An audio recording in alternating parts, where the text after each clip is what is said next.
Maya Brooks stood in the cold metal hallway waiting for orders she knew would change her life forever. The message had come 3 hours ago telling her to report to Commander Kane immediately. She had been expecting punishment for her recent actions during the battle at Centauri Station, where she had disobeyed direct orders to save civilian ships. The war between humans and the Etherian Empire had been going on for 20 years. Maya had spent most of her adult life fighting against the strange, beings with pointed ears and violet eyes who commanded powerful dragons and advanced technology that humans could barely understand.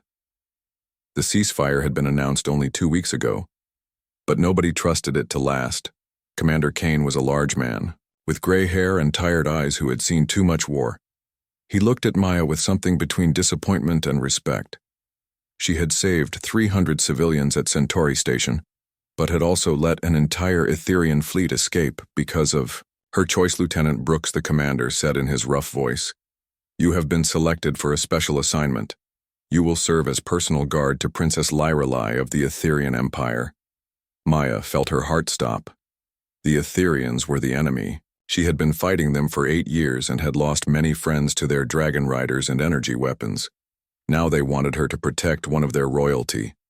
It made no sense at all. Sir, Maya said carefully, "Is this some kind of punishment for what happened at Centauri?" The commander shook his head slowly. "We need someone the Etherians will not expect to be dangerous. You look young and harmless, but you have proven yourself in combat. The princess specifically requested a human guard, and our intelligence suggests there may be attempts on her life by extremists from both sides." Maya tried to understand what was happening. The war had ended so suddenly that many people on both sides were angry about the peace. Some humans wanted to keep fighting until every Etherian was dead, while some Etherians believed humans were too primitive to deserve peace. "You leave in 1 hour," Kane continued. "A transport ship will take you to the neutral station where you will meet Princess Lyrelai. Remember that you represent all of humanity now. Any mistake could restart the war." Maya gathered her few belongings and reported to the transport bay. The ship was small and uncomfortable with barely enough room for her and the pilot. The journey to the neutral station took 6 hours, during which Maya tried to imagine what an Etherian princess would be like. She had seen Etherians in battle before. They were tall and graceful with pale skin and eyes that seemed to glow in the dark. Their technology was far advanced beyond human understanding, and their dragons were living weapons that could destroy entire fleets. Maya had always wondered how creatures that looked so beautiful could be so deadly in war. The neutral station was a massive structure built by both races as a place for peace negotiations. Maya had never seen anything like it. The walls seemed to be made of some kind of living metal that shifted colors as she walked past. Strange plants grew in the corridors, filling the air with sweet scents she had never experienced. A protocol officer met Maya at the docking bay. He was human but dressed in clothes that looked half Etherian. His name was Robert, and he seemed nervous as he led Maya through the strange hallways. "The princess is waiting for you in the diplomatic quarters," he said quickly. "She is not like other Etherians I have met. Be very careful what you say to her, and remember that her dragon is always watching." Maya asked what he meant about the dragon, but Robert just shook his head and walked faster. They passed through several security checkpoints where both human and Etherian guards examined Maya with expressions of suspicion and curiosity. Finally, they reached a large door made of the same shifting metal as the walls. Robert pressed his hand against a panel and the door opened silently, revealing a room that took Maya's breath away. The chamber was huge, with a ceiling that seemed to stretch up forever. One entire wall was transparent, showing the stars and nebulae outside. Plants that glowed with soft light grew everywhere, filling the air with music that seemed to come from the flowers themselves. In the center of the room stood a woman who could only be Princess Lyrelai. She was taller than Maya had expected, with long silver hair that moved as if underwater. Her skin was pale as moonlight, and her violet eyes seemed to look right through Maya, as if she could read her thoughts. She wore robes that changed color like the walls, shifting from deep blue to silver to purple as she moved. Beside the princess lay the largest creature Maya had ever seen. The dragon was easily 30 feet long, with scales that reflected light like mirrors. Its eyes were the same violet as the princess, but ancient and knowing in a way that made Maya feel very small. So the princess said in a voice like wind chimes, "You are the human who will guard my life." Her accent was strange, making common words sound like poetry. But there was something cold in her tone. Maya tried to remember her training and stood at attention. "Yes, Your Highness, I am Lieutenant Maya Brooks of the Colonial Defense Force." The princess walked in a circle around Maya, studying her like a scientist examining an interesting specimen. The dragon raised its massive head to watch as well, and Maya could feel its intelligence pressing against her mind like a weight. The princess stopped in front of Maya and smiled, but it was not a warm smile. "You look very young human and very weak. How do you expect to protect me from those who wish me dead?" Maya felt anger rise in her chest but forced herself to stay calm. "I have 8 years of combat experience, Your Highness. I have fought in 12 major battles and survived situations that killed stronger soldiers." The dragon made a sound that might have been laughter while the princess tilted her head as if considering Maya words. "We shall see," she said finally. "Your first duty will be to accompany me on my evening meditation. You will follow exactly 10 steps behind me, and you will speak only if I give you permission. Do you understand these simple instructions?" Maya nodded, even though she felt like she was being treated like a child rather than a trained soldier. "Yes, Your Highness." "Good," the princess said, turning away. "Your quarters are through that door. Be ready in 1 hour and do try not to embarrass your entire species." Maya watched the princess walk away with her dragon following like a massive silver shadow. She wondered what she had gotten herself into and whether she would survive long enough to find out. Maya had been serving Princess Lyrelei for 2 weeks, and each day brought new tests that seemed designed to break her spirit. The princess would order her to stand guard for hours in uncomfortable positions or carry heavy equipment that served no obvious purpose. Sometimes she would be sent to fetch items from distant parts of the station, only to be told they were no longer needed when she returned. The worst part was not knowing why. Any question Maya asked was met with cold silence or sharp words about humans not understanding Etherian ways. The dragon Starweaver watched everything with those ancient violet eyes, and Maya often felt like it was judging her every move. Tonight was different, though.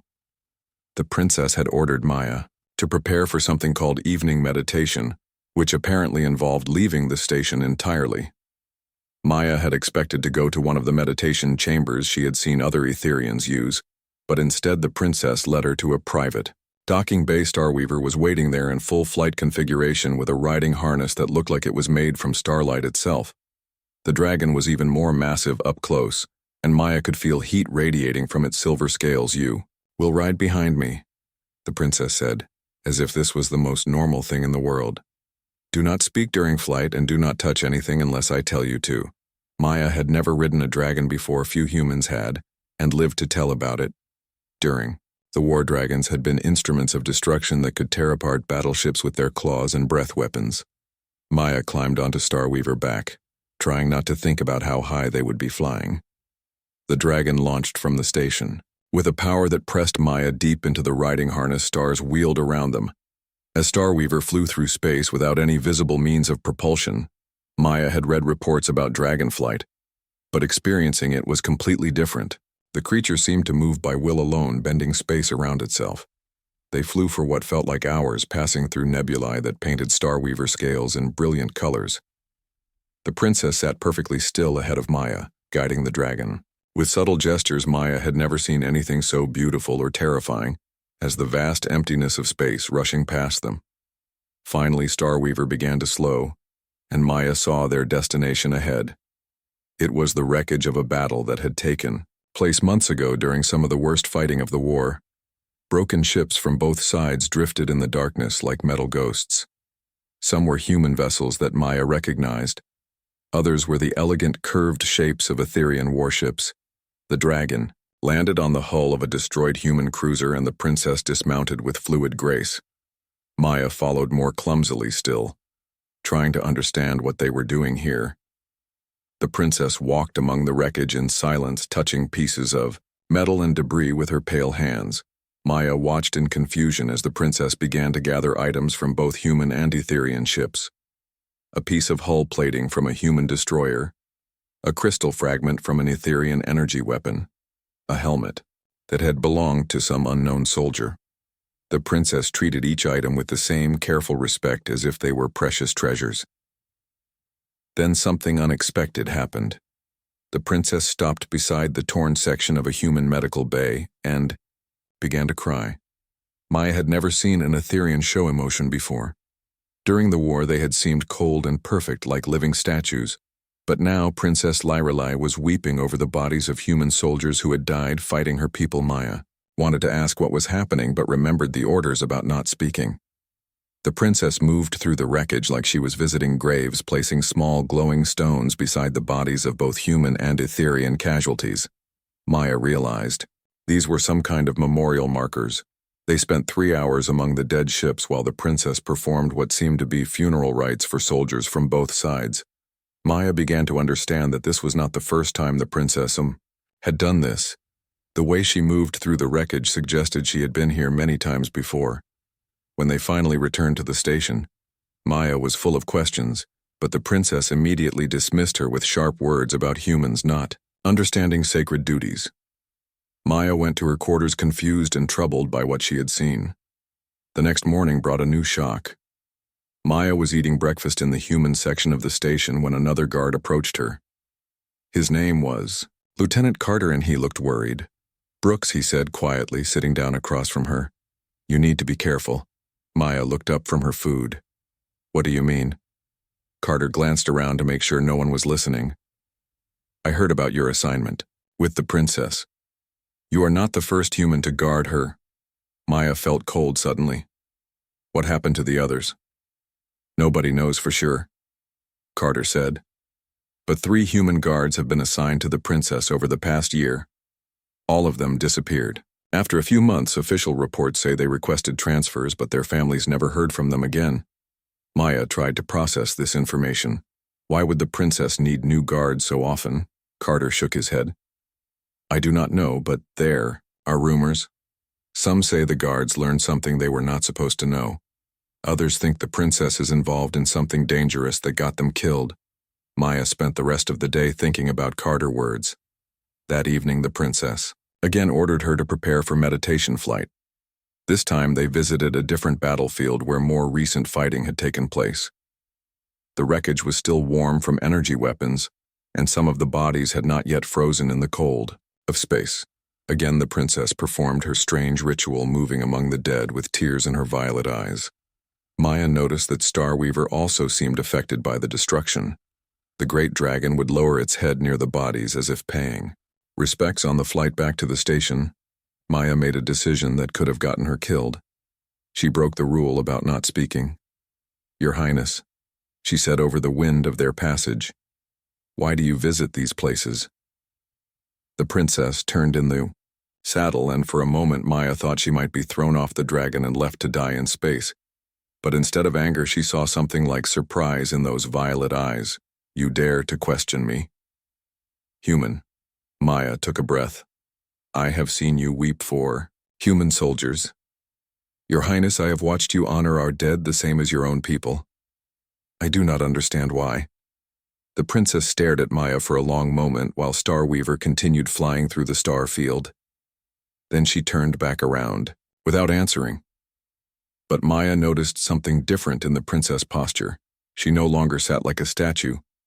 Instead, she seemed almost relaxed, as if Maya's words had lifted some invisible weight. When they returned to the station, the princess did not dismiss Maya immediately. Instead, she stood beside Starweaver in the docking bay, looking out at the stars through the transparent barrier. "Human," she said finally, "what do you know about the guards who served me before you?" Maya decided to be honest. "I heard they disappeared, Your Highness." "Some people think something bad happened to them." The princess nodded slowly. "They learned things that made them dangerous to certain people on both sides of this war. Things that could restart the fighting, if they spoke about what they had seen." Maya felt her heart racing. "Are you going to make me disappear too?" The princess looked at her with those ancient violet eyes.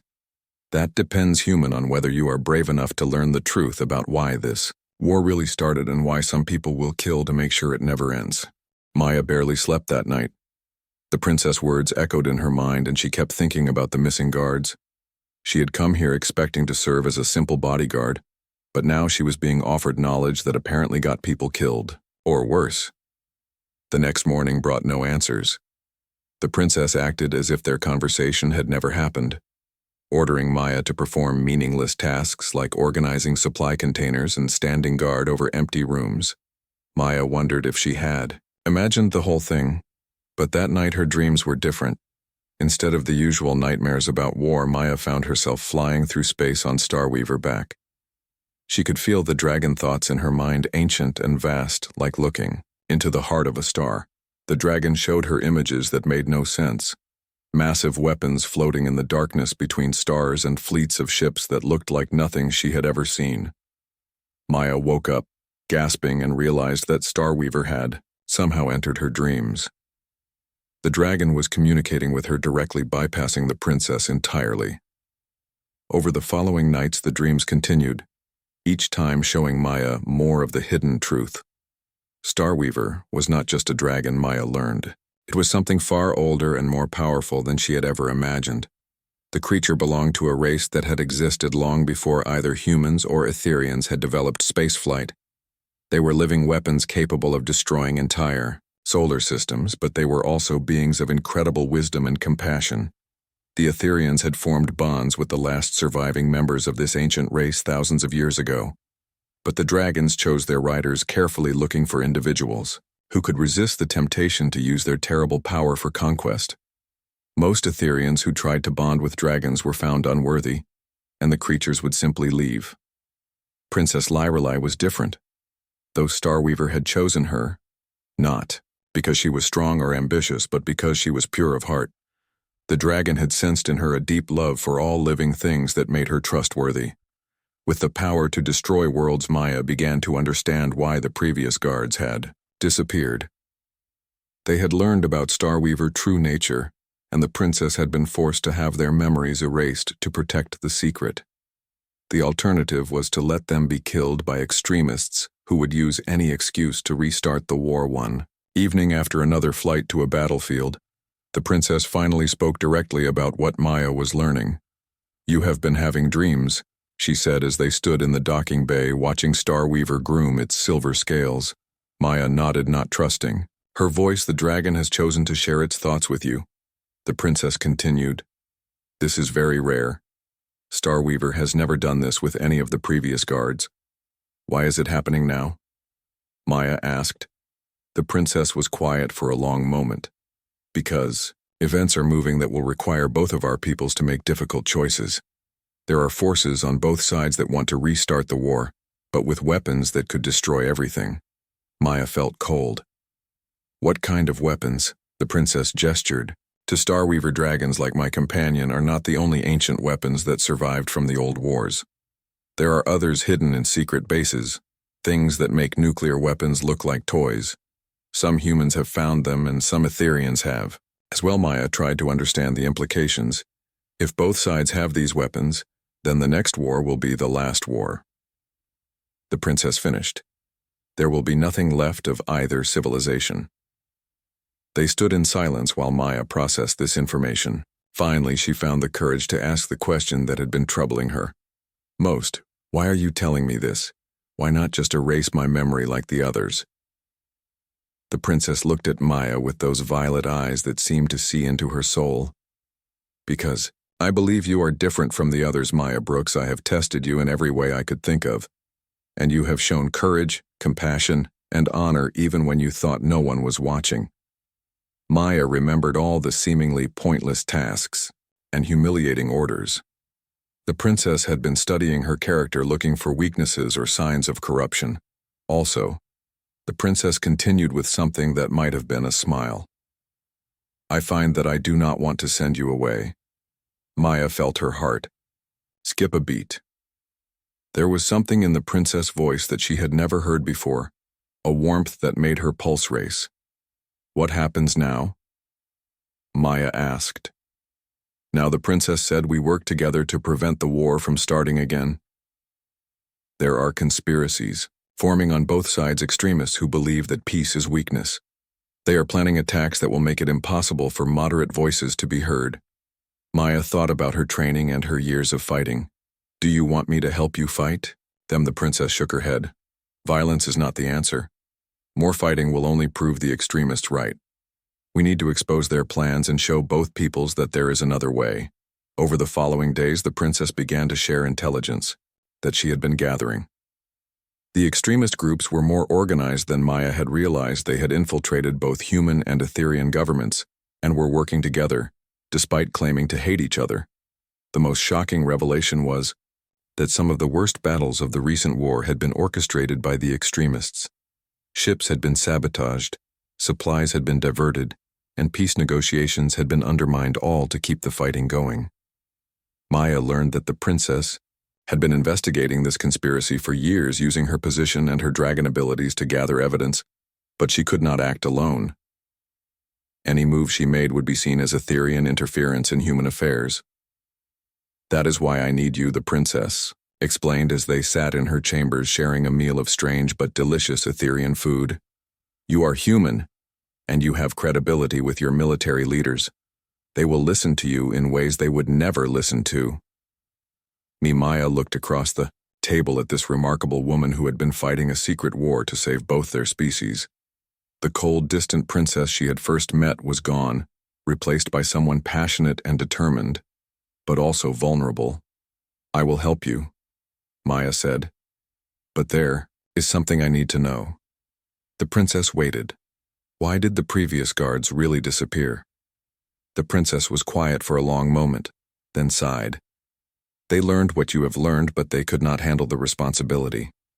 The first one tried to sell the information to weapons dealers. The second one went insane from the burden of the secret. The third one.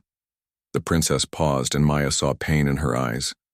The third one I cared about, and he cared about me. But when he learned that being with me meant carrying the weight of entire civilizations on his shoulders, he chose to have his memory erased rather than stay.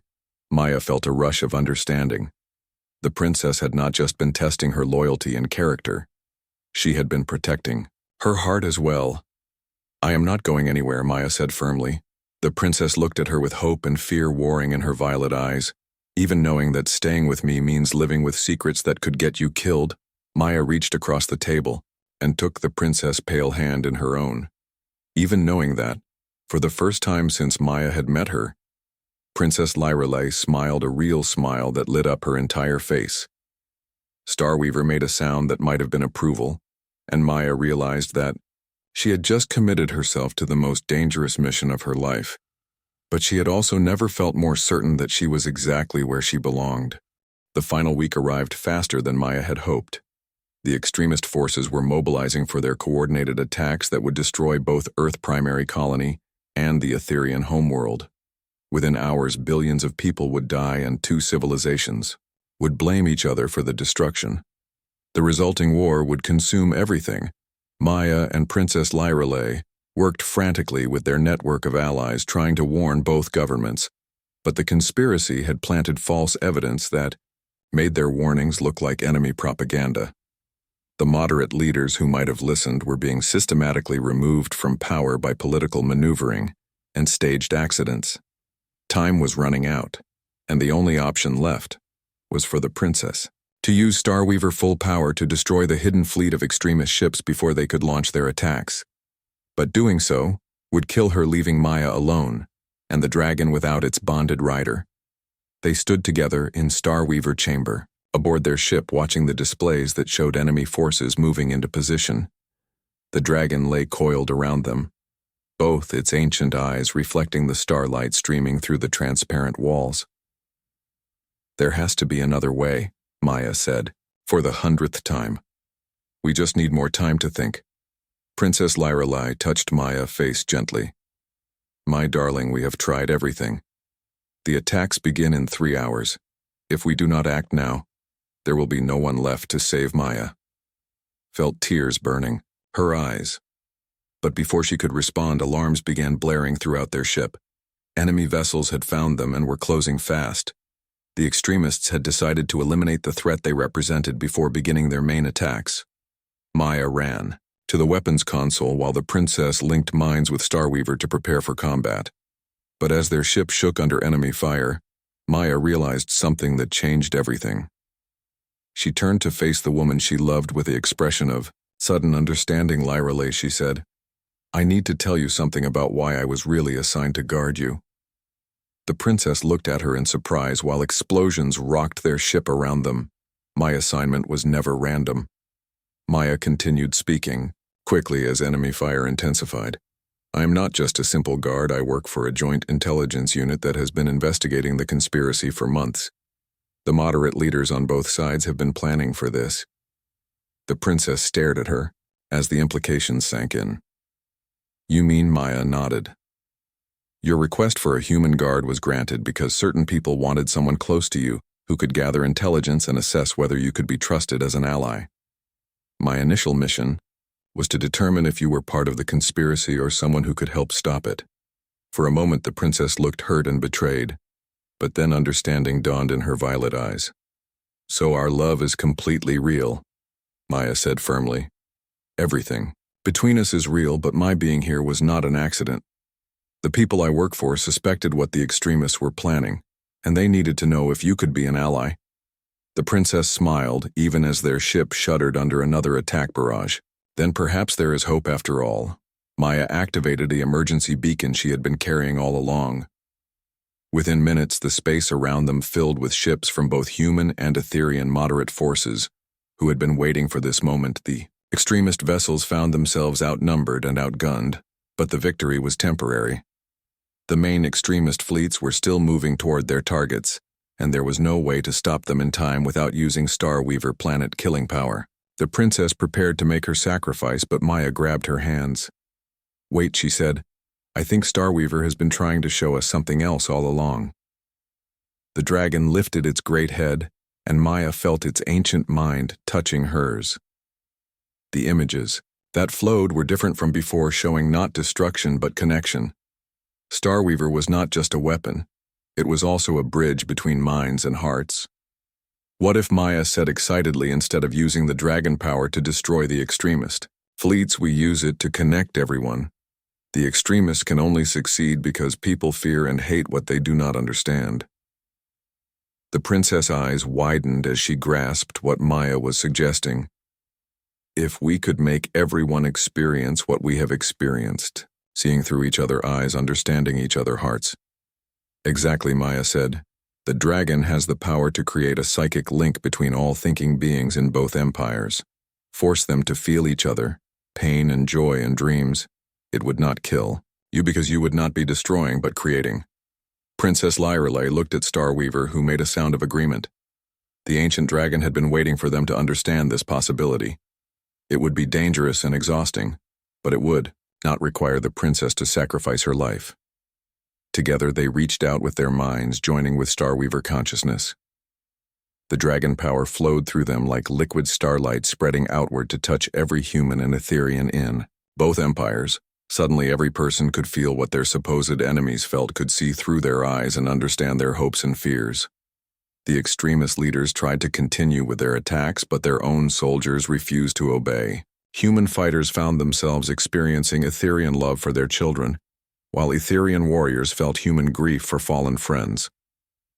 The weapons that were supposed to destroy planets were instead turned on the extremist bases by crews, who now understood the horror of what they had been ordered to do. The psychic connection lasted only minutes, but it changed everything. People who had been enemies hours before now understood each other in ways that made hatred impossible. The war ended not through conquest or surrender, but through empathy, Maya, and the princess collapsed exhausted but alive in Starweaver protective embrace. They had saved both civilizations, and their love had survived the ultimate test in the days that followed. They became symbols of the new peace between humans and Etherians. They were invited to speak at gatherings on both worlds, sharing their story and helping others understand how love could bridge any gap. Princess Lyrelay gave up her royal title, choosing instead to work as an ambassador and teacher. Maya resigned from the military to join her, and together they traveled between worlds, helping to build the new alliance. Starweaver became something unprecedented, a dragon bonded not to one person but to a couple. The ancient creature seemed pleased with this arrangement and often flew them to places where their message of unity was most needed. Years later, as they watched sunset from their home on a peaceful world that had been settled, jointly by humans and Etherians, Maya reflected on how much had changed. A war that had seemed eternal had ended through understanding, rather than victory. Lyra lay curled up beside her with their adopted daughter sleeping between them. The child was half human and half Etherian, the first of many such children who would grow up in a galaxy where such love was not only possible but celebrated. "Do you ever regret it?" Maya asked quietly. "All the danger and uncertainty." The princess smiled and kissed her gently. "I regret only that it took so long for us to find each other." Starweaver made a contented sound from where the dragon lay curled around their house like a living fortress. The ancient creature had found something it had never expected when it chose to bond with Princess Lyra, a family. As the stars came out, Maya held her wife and daughter close, knowing that their love had literally changed the galaxy. Sometimes the greatest victories came not from fighting, but from having the courage to trust and understand. The universe was vast and full of wonders, but none more amazing than the connection between hearts that refused to let differences divide them.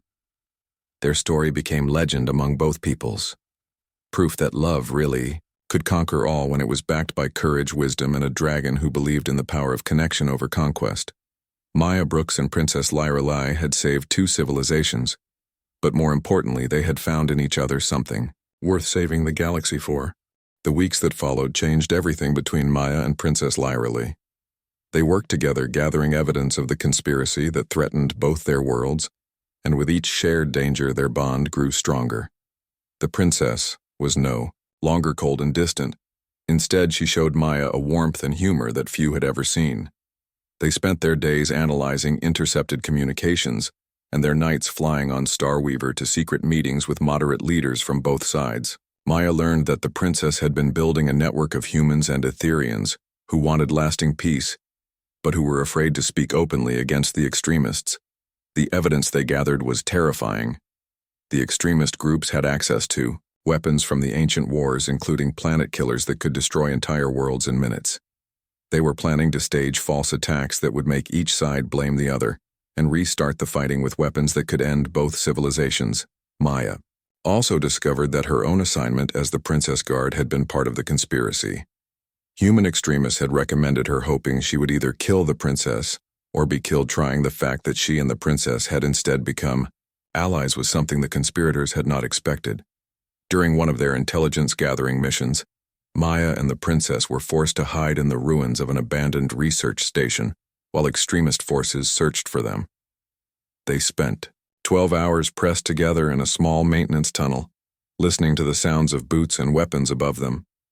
In the darkness, Maya felt the princess trembling, not from fear, but from something else entirely. When Maya whispered, asking if she was hurt, the princess turned to her with those violet eyes full of tears. "I am sorry," she whispered back. "I never meant for you to be in such danger." Maya reached out and touched the princess' face gently. "You did not force me to stay. I chose this." The princess leaned into Maya's touch, and for a moment the weight of saving 2 civilizations seemed less important than the warmth between them. When the search parties finally left, they emerged from their hiding place, changed. Both knew that what was growing between them was more than just partnership. Princess Lyra began to share stories of her childhood and her dreams for peace. Maya learned that the princess had never wanted to be royalty. She had wanted to be a scholar, studying ancient history and literature. But when the war started, she had accepted her duty to her people, even though it meant giving up the quiet life she had always wanted. Maya shared her own stories about growing up on a frontier colony and losing her family. In one of the early battles of the war, she had joined the military not for glory, but because she wanted to protect others from experiencing the same loss.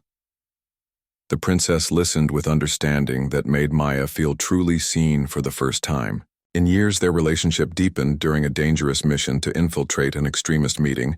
On a neutral trading station, Maya posed as a weapons merchant, while the princess used her shape-shifting abilities to appear as a different Etherean entirely. They gathered crucial intelligence about the timing of the planned false flag attacks but barely escaped when their cover was blown. The chase through the station corridors brought them closer together as they relied on each other completely. The princess used her connection with Starweaver to guide them through the maze of passages, while Maya used her combat training to fight off pursuers. They made it back to their ship with seconds to spare, both breathing hard and alive with adrenaline in the safety of their quarters afterward. The princess finally spoke the words that had been building between them for weeks. "I love you, Maya Brooks," she said simply. "I know it is impossible and dangerous, but I cannot pretend otherwise anymore." Maya felt her heart soar and break at the same time. She loved the princess too, but she also understood the terrible burden that came with that love. Loving someone who carried the power to destroy worlds meant sharing that weight. "I love you too," Lyrelei, Maya said, using the princess' real name for the first time. "But what does that mean for us?" The princess took Maya's hands in her own. "It means that we face whatever comes next together. It means that you are the person I trust with everything, including my heart." Their first kiss was gentle and tentative, but it awakened something powerful in both of them. For Maya, it was like coming home after years of wandering. For the princess, it was the first time she had allowed herself to be vulnerable with someone who knew all her secrets. But their happiness was threatened by a terrible revelation Starweaver shared with them through their mental link.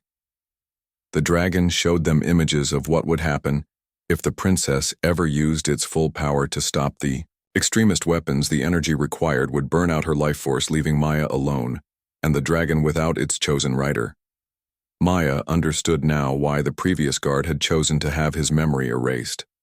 The thought of losing Lyrelei was unbearable, but the thought of entire civilizations dying was worse. They were trapped between love and duty with no clear path forward. The princess seemed to read Maya's thoughts. "We will find another way," she said firmly. "I did not survive this long and find someone like you just to give up now."